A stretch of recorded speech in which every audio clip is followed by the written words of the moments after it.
All right, so our big story, the Bihar developments, and for the first time since they formed the Bihar government 4 years ago, alliance between Nitish Kumar and the BJP seems to be at breakpoint. The JDU has been hitting out at the BJP, accusing it of working against Nitish Kumar in the general elections last year and of disrespecting allies. Absolutely, Gargi, the Union Minister and BJP's chief strategist, that's Amit Shah, dialed Nitish Kumar on Monday, and this is Tarkishore Prasad, who is the Deputy Chief Minister and from the BJP, also met Nitish Kumar, is what sources are telling us. The Chief Minister says he is not in any mood to be placated. This morning, he will meet with all his MLAs and to decide on what happens next. An early reading has reportedly convinced him that MLAs are not willing to face midterm elections and would prefer a new alliance over that prospect. And what of the other parties in Bihar? Well, Tejashwi Yadav, the leader of the RJD, will offer support to Nitish Kumar should he dump the BJP. The opposition party said this on Monday. Also, the latest is the Congress, HM and CPI-ML have issued unconditional support to him. तेजस्वी बिहार के भविष्य है और मैं व्यक्तिगत तौर पर भी हमेशा उनको आशीर्वाद किया। उनके नहीं बुलाने पर भी मैं दो बार जाके उनको, क्योंकि लालू जी का बेटे हैं, इसलिए हमारा जिम्मेदारी बनता है उनके साथ संपर्क रखने में। संपर्क हुआ आज कल में जो बिहार नहीं, हमारे लोग उनके साथ संपर्क में हैं। तो कुछ ऐसा होता है तो इस संपर्क का फायदा मिल जाएगा। इस पर फायदे की बात नहीं, देश बच जाएगा। All right, let's go across to Alok Pandey now for more. And Alok, it will all become clearer after this meeting that Nitish Kumar has called this morning. Also reports that Amit Shah and others spoke to Nitish Kumar yesterday to convince him. What do we know of that? Well, we don't know too much. Probably Nitish Kumar and Amit Shah will only know about it. But I think, Gargi, you see the situation is, it's not very convoluted in the sense that, you know, like Maharashtra, where these MLAs stayed in Guwahati for so many days and then, you know, the defections and the government happened, etc. If Nitish Kumar today decides that he's going to walk out and if he has struck some kind of a deal with the RJD, then the numbers are very much firmly in Nitish Kumar's favor. I mean, at least that bit is clear. So if Nitish walks out on the BJP and goes with the RJD and the Congress and the left parties, at least the CPI-ML, which has 12 MLAs, and also the HAM, the Hindustani Awami Morcha, which is Jitan Ram Manjhi's party. Manjhi used to be in the JDU. He was chief minister also briefly, if you remember. So if all these numbers stack together, they add up to around 159 out of 242, which is the current strength of the Bihar Assembly, and the halfway mark is 122. So that way, Nitish Kumar is comfortable. Now it remains to be seen, like you said, whether this firefighting has happened or not. Like we said, we've been reporting that the top leadership of the BJP has been in touch with Nitish Kumar. We don't know the outcome of those conversations or meetings. The Deputy Chief Minister, Tarkishore Prasad, one of them, he is from the BJP. He's a senior leader. He spent 15 minutes with Nitish Kumar yesterday after the weekly Janata Darbar that Nitish Kumar hosts.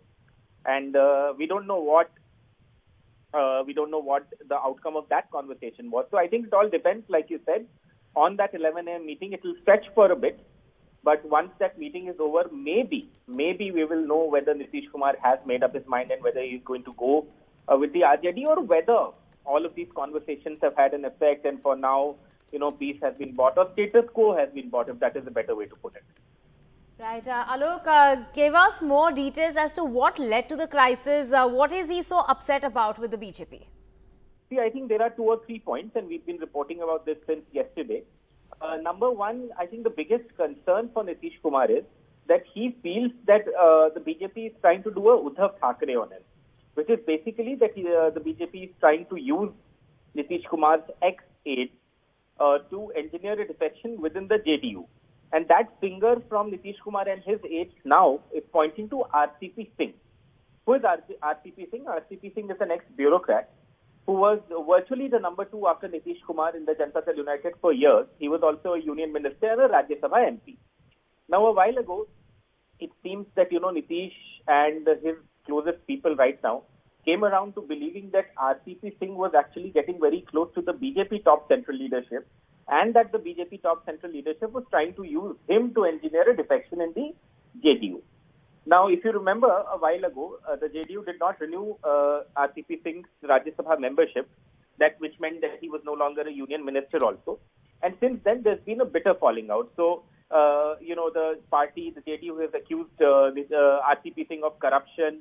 RCP has hit back, calling Nitish Kumar an insecure man and somebody who will never be prime minister. So things have gone south and they are not beyond repair between those two people. BJP leaders themselves have admitted that they haven't treated him too well. That's right. They admit that, he had issues with the speaker in the assembly and, time and again things would be said against Nitish Kumar. So BJP itself, sources in the BJP itself admitting that they didn't treat him too well, took him for granted. Is that a question for me? Yes. I guess so. But then again, you see, the other viewpoint would be that in any coalition, sometimes you have these ups and downs, and seasoned leaders do tend to get over it. But I think the question here in Bihar is whether that tipping point has been reached. You see, there are tensions everywhere. Any coalition, you'll have tension. But has it gone to a point where Nitish Kumar firmly believes that the BJP is trying to politically harm his party? And what Nitish Kumar thinks or does, I think it's up to him. But all of these indications coming from his closest aides do indicate that he seems to have made up his mind. But I think in politics, you can never say never, or you can't say anything with, 100% certainty, as all of us know, till it actually happens. So we await that meeting, and it will be interesting to see what happens in it. All right, and finally, Alok, what of the other parties? Are they also holding their own meetings today? What developments expected in Patna today? See, there are other parties who will hold their meetings, but like I said, the Congress has already declared its support. It has said it will support in the interest of keeping the BJP out. The only bigger party that remains is the RJD. Now, the RJD is also scheduled to hold a meeting around the same time as Nitish Kumar's meeting, but I think, it will all depend on the outcome of Nitish Kumar's meeting, because he's the one who has to take a call, right? He's the one who has to take a call if he has to go with the BJP, or he wants to now, go with the RJD, do something else. So once Nitish Kumar's moves are clearer, I guess we'll get to know more about the RJD, etc. If they've had backroom dealings already, then it will be a formality. If not, then maybe we'll see some back and forth negotiations, etc. There's a possibility that immediately, things are. It's not like if Nitish Kumar ditches the BJP, I use that word with a bit of caution, but if he decides to move away from the BJP and we see government by evening, that may not happen, a new government. But I think, the first spotlight will be on Nitish Kumar's meeting and then everyone else.